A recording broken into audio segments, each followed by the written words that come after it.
Buddy, I think we're back. No idea what happened. Don't know if it's going to hold. Doesn't look like it is. We'll see.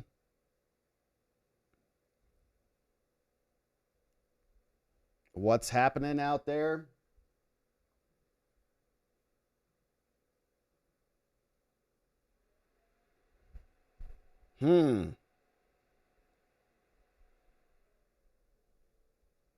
Feds in the tubes? All right, so we're just going to give it a minute to see if this holds up. I have no idea what happened. I think our internet just dumped for a minute.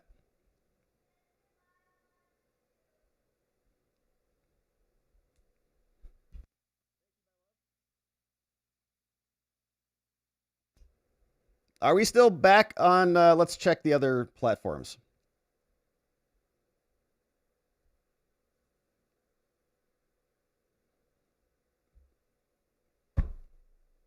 Good to see you back, my friends.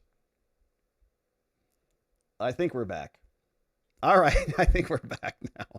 All right, so where were we? I have no idea. Let's see. My beautiful bride, my beautiful wife came down and gave me the alert. And it seems like I changed nothing and it's working now, so.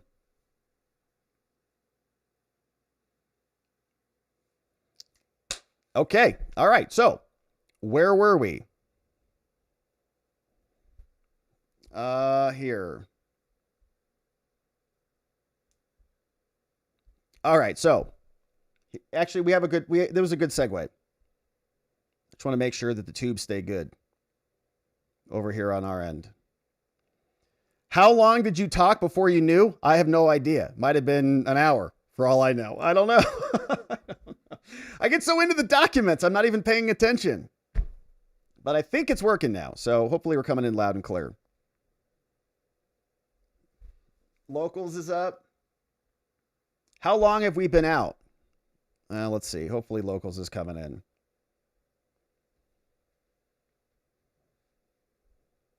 Let's see. 5x5 over there. Tried 2 kinds of ammo, then was shown another video. Yeah, we're back. Okay, so we're back on locals too. All right, great. Did I kick it? I don't think I kicked anything. All right, but we're back. All right, so you didn't miss anything, okay? It was all nonsense that I was going to cut out anyways. So here is where we're back.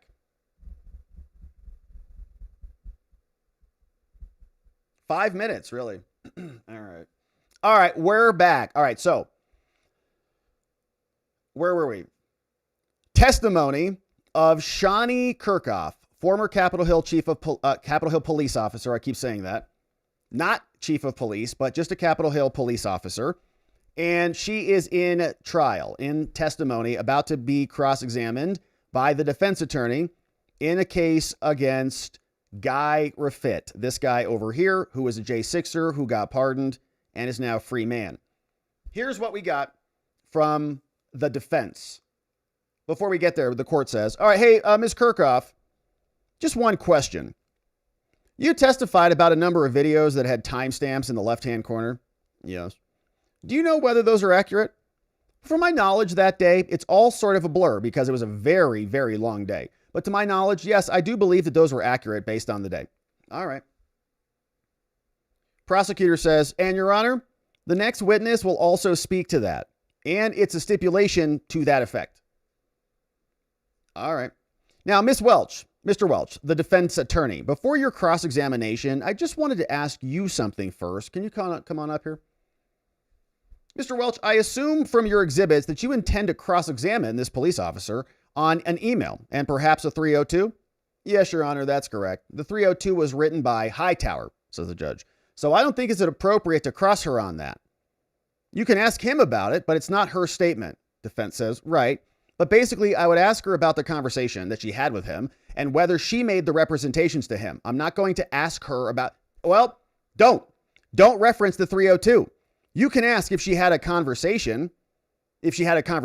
Right. And then you can follow up with him, but don't start waving the 302 around. He says, no, I wasn't going to do that. I just wanted to make sure. Okay, thanks. Defense attorney to Shauni. Good afternoon, Officer Kerkhoff. Good afternoon, sir. My name is Bill Welch, and I'm going to ask you some questions, defense attorney. Okay. Do you recall whether around March the 22nd of last year, 2021, you had a conversation with Special Agent Hightower, Laird Hightower of the FBI? Yes, I do recall that. And is it true that in preparation for that interview, you reviewed photographs and posts that Agent Hightower provided to you? That's correct. And in those posts that were provided to you, was it represented to you that that was stuff that Mr. Rafit had said to describe his interaction with you on J6? Court says, all right, stop it. I think you need to rephrase that question, defense. I wasn't clear what you're asking. He says, okay, sure. Thanks, Judge. Was it your understanding? Maybe she did. You could just let her answer, but thanks, Judge, for running interference. Was it your understanding that the materials that Agent Hightower provided to you included Mr. Rafit's description of his interaction with you on J6? Yes, I do believe that to be the case. Okay. And you reviewed those materials, correct? Yeah, that's correct. And is it fair to say that after you reviewed them, you said that you did not recall any of those discussions with Mr. Rafit? That's correct. So for instance, you did not recall Mr. Rafit saying, this is our house. I don't recall that. Okay. And you don't recall Mr. Rafit saying, you need to stand down. Objection, sustained. Okay. So you do recall from your interaction with Mr. Rafit telling him to stop, correct? Correct. And you gave him a warning before you used the pepper ball launcher. Is that correct? Correct. Do you recall writing an email to the prosecutor in October, specifically October 13th, about J6? I don't remember that specifically, no. May I approach the witness, Your Honor? Given the technological issues we have, I understand the Elmo is not available. Sure. I would like to do this old school. Now, for the court in the counsel's reference, I'm showing the defendant's Exhibit 2 to the officer. She says, okay, thank you. Would you please take a moment to look at both sides of that and let me know when you're done? To Shauni. Ms. Kerkhoff, don't read the entire email, but do you recognize that? Briefly, I realize I probably wrote this, yes, but I don't remember the email specifically, no. But it appears I am giving, yes, I recognize this. Defense, okay, may I have that back? Thank you. Now, to the best of your recollection, did you write an email to Mr. Nessler on summarizing your activities on January 6th? Shauni, yes or no? Judge says, hold up. Do you have a recollection or are you testifying because you've seen the email? She says, Judge is like running interference. I am testifying. I saw that email. I don't necessarily remember that email. No, I don't remember the email specifically, but you're showing it to me. It looks like my writing. It looks like something I would have said. I don't remember the specific email you're referring to. So are you saying what's in here is not true? I'm not saying that. I'm saying I do not remember that email. If I can read the whole thing completely, I can let you know if it's true or false. So that would refresh your recollection is what you're saying? Yes. Okay, Your Honor, I would like to show it to the witness, again, to refresh her recollection. Okay, can you... Sidebar, comes on up here. All right, so Mr. Welch, I take it you're trying to impeach Ms. Kerkhoff with a prior inconsistent statement, correct? Okay, well, you need to start by confirming whatever her testimony was on direct that you think is inconsistent with this email. That's number one. If you're trying to impeach her, that's step number one. That's true, Your Honor, and that's fine. I can review that. The point of this email is that she summarizes her activity and never mentions Rafit at all. Okay, well, the other problem I have with this is if you're going to have her simply read the entire email and she has no independent recollection, you're really not refreshing her recollection. This is like a recollection recorded, isn't it? So all of the rules of evidence, like and hearsay and admissibility, all this stuff, this judge is just like beating him over the head with it. Well, she said she didn't review the whole thing. I would like her to at least read the whole thing and see if it refreshes her recollection. It might. Prosecutor, do you have a view on this? It seems to me that he's not refreshing. It's not refreshing her recollection to have her read the entire document when she has no independent recollection of it at all. Defense says, Judge, if after reviewing it, she says she doesn't, then I would go through it and say, you don't remember this? You don't remember that? The other thing I understand is based on this circuit's authority, that if she does not recall this at all or denies this, that would come into evidence for, come into evidence and not just be for ID. Judge, running interference. It seems like this is a recollection recorded, but prosecutor, what is the government's position on this? They're all, on the interwebs. just had a breakup just like we had. Just one as a factual matter. This is not an email she wrote to me. She wrote this to herself, says the prosecutor. Court says, prosecutor, you're breaking up. Can you hear me now? No. Can you hear me now? Yes. Okay, as a factual matter, Your Honor, this is an email that she wrote notes to herself in her phone. She forwarded those notes to me. Those are Jenks material, so the email was not to me. The email we gave to Mr. Welch as her Jenks material, her notes. So just to clarify that. Okay, so you're saying this is a text rather than an email? He says, I'm saying this information below the yellow bar, she wrote to herself, and then she forwarded it to me. Well, how did she provide it? By sending an email, says the judge? Yes. Ultimately, she did send an email, right? Says the judge, who's like never used a computer in his life. Yes, I think the questions were, did she write an email to me about what's occurred on January 6th? That's not accurate. She wrote notes to herself and then forwarded it to me. The judge says, but she sent an email to you. He's, oh my gosh, judge, for the love of God. Yes, she did. Okay, you can clarify that, but the bigger question I have is whether or not this would be refreshing her recollection or need to lay a foundation. Well, we believe it'd be appropriate. She can read the email and see if it refreshes her recollection. Judge is like, okay, fine. I'll allow it. Defense says, thank you. Sheesh. Okay, officer, I'm going to hand this document to you again. Okay, please read the whole thing. Okay, let me know when you're done. I'm done. All right, now after reading that, does that refresh your recollection? Yes. What is it? Well, it's my recollection of those events that day. It's a rundown of everything I did that day. So that is your written recollection of everything you did that day, correct? It's a brief summary. Yes, it was a very long day, but yes, sure, understandably. So now, in that you did not mention, in that letter, you did not mention my client, Mr. Rafit, at all, did you? Well, I mentioned a group that he was a part of. I understand that, but you didn't mention his name. I didn't know his name. And you did not mention giving a warning to him, did you? I was not specific because I did not know his name, and it was one person of many that I impacted with my gun. Fair enough. She calls it a gun now. Now, fair enough. Did you mention a description of Mr. Rafit in that email? I did not. Okay. Now, you did mention at some point that day you were involved in arresting somebody. Is that right? I placed handcuffs on somebody. Okay. Wouldn't it be fair to say that the person under arrest, if you placed handcuffs on him? Yes. Well, sir, he was detained, but there was nowhere to process people that day. Okay, but that person you put in handcuffs, that was not Mr. Rafit, my client, right? No. You also mentioned at some point after your interaction with Mr. Rafit, you went inside the Capitol. Is that correct? Yeah.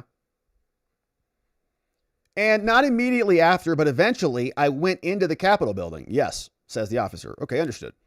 And the first place that you went when you went inside of the building was there? The first place I went was to secure the ammo and the air we had just brought into the building.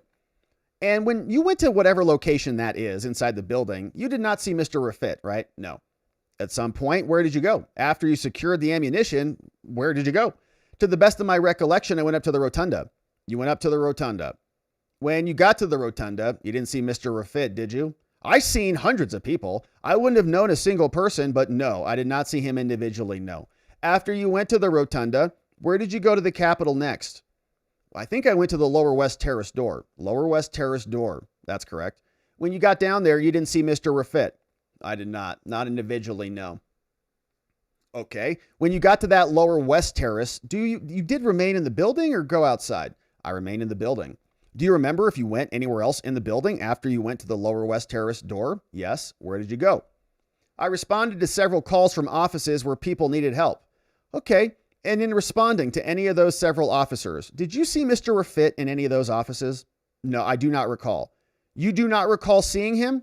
I don't recall seeing him, no. Okay, after you went to those several offices, was that for the purpose of clearing those offices? Or was the clearing of the offices something you did later? That was something I did later or helped do. Okay, so after you went first to give assistance in the various offices, the several offices that you went to, what did you do after that? I believe that's when we started to push people out of the building. So I just went to the main atrium, the crypt, I believe, and pushed people both ways, north and south. And when you were pushing people out of the building, you didn't see Mr. Rafit again, did you? I did not recall seeing him. Okay. After you pushed people out, anything else you did? We secured the building. And once you secured the building, is that when you would have gone room to room to clear people? Well, actually, that was done by SWAT teams and other people. We just gathered around, like serviced our weapons, helped other officers, that kind of stuff. So after you secured the people, what, if anything, did you do? Okay, eventually I went back outside. And when you went back outside, did you see Mr. Refit again? I did not. I now want to ask you some questions about your training as a police officer. Okay. You indicated you used the pepper ball launcher. Is that correct? You're trained to use that? Yeah. You were trained to use that. You also talked about the FN 303. Are you familiar with that too? Yeah, I'm an instructor of both weapons. Instructor on both weapons. What about the Mark 46 spray canister? We're all certified to use that. All right. And you mentioned earlier that you had been pepper sprayed yourself. Was that something related to the incident, or was that something as part of your training?